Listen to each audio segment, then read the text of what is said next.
The Partygate scandal surrounding Boris Johnson has reached a new level. According to his ex-advisor, the British Prime Minister is said to have lied to Parliament. Well, I said that too.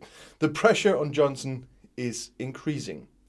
So, British Prime Minister Boris Johnson did not get a breather in the scandal surrounding lockdown parties at the seat of government at the beginning of the new week. His former chief advisor Dominic Cummings, who initiated the recent avalanche of revelations, followed suit on Monday. According to a tweet by Cummings, prior to the event in question on May 20th in 2020, that's it, too many 20s, Johnson was specifically told that it was a breach of lockdown rules. However, the head of government decided that it should take place anyway, according to Cummings.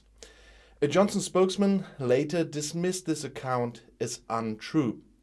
Last week, the Prime Minister admitted in Parliament that he was present at the event with dozens of employees in the garden of number 10 Downing Street. However, he claimed to have mistook the event to which his private secretary had invited with a note, "Bring your own booze for a working meeting." Yeah, bottoms up on your working meetings. According to a spokeswoman, he claims he did not see the email.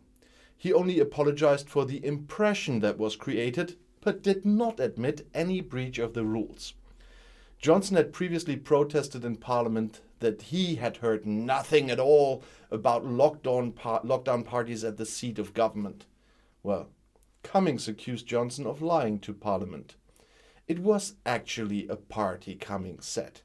He and other eyewitnesses are ready to testify under oath in order to incriminate the Prime Minister, the ex-advisor continued. The Mirror had previously reported that Johnson even attended another lockdown party to say goodbye to an employee. A photo also showed his wife Carrie Johnson embracing a friend at a time when close contact was only allowed between members of the same household. Yeah, and the government has so far largely remained silent on the allegations, citing the infamous internal investigation.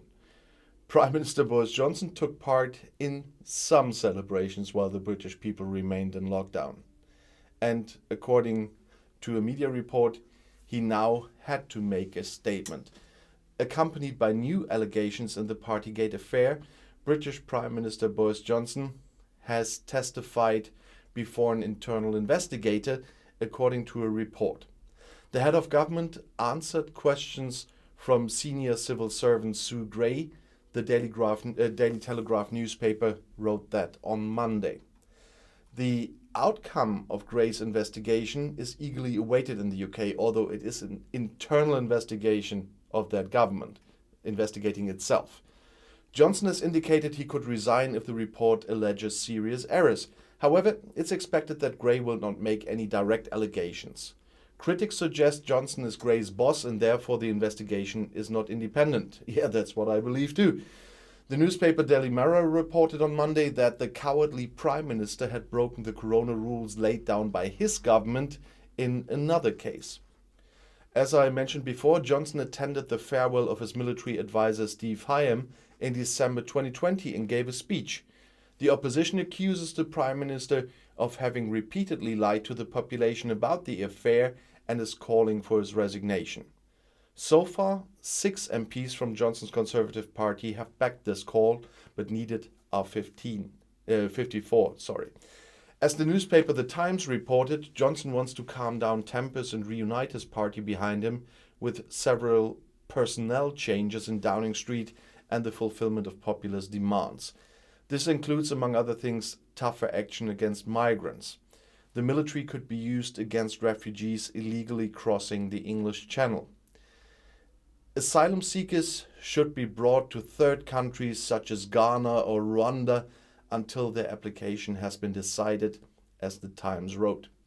In addition, the fees for the BBC of £159 per year are initially to be frozen and abolished in 2027.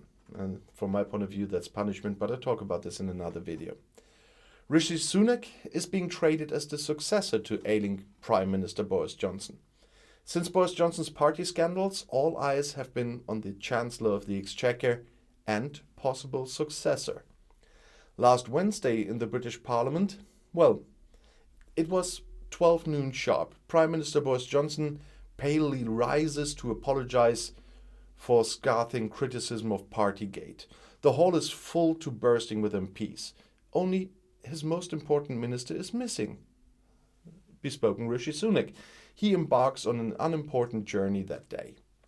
The 41-year-old Chancellor of the Exchequer is being traded as a potential successor to Johnson. The precarious situation is a gamble for him, though. If he sides with the ailing Prime Minister, the scandal will rub off on him. If he comes up with a false gesture of criticism, he will definitely be accused of treason. So Sunak can wait in peace anyway, because with brutal regularity the British media are fed with more and more new revelations.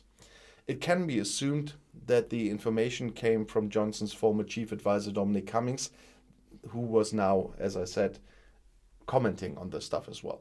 He takes revenge for his expulsion. He's announced he's going to cut Johnson off. And one of his latest revelations was that on the evening before the funeral service for Prince Philip on April 16th in 2021, 10 Downing Street said, "Raise your cups," despite the lockdowns. Johnson employees partied and danced past midnight. And Bojo is said to have asked his people to let off steam there. A few hours later, according to the corona rules, Queen Elizabeth had to mourn her deceased husband alone. Polls in the UK show what voters think now. Even among Conservative voters, 41% think the Prime Minister should resign. It doesn't help that Downing Street apologized to the Queen last Friday.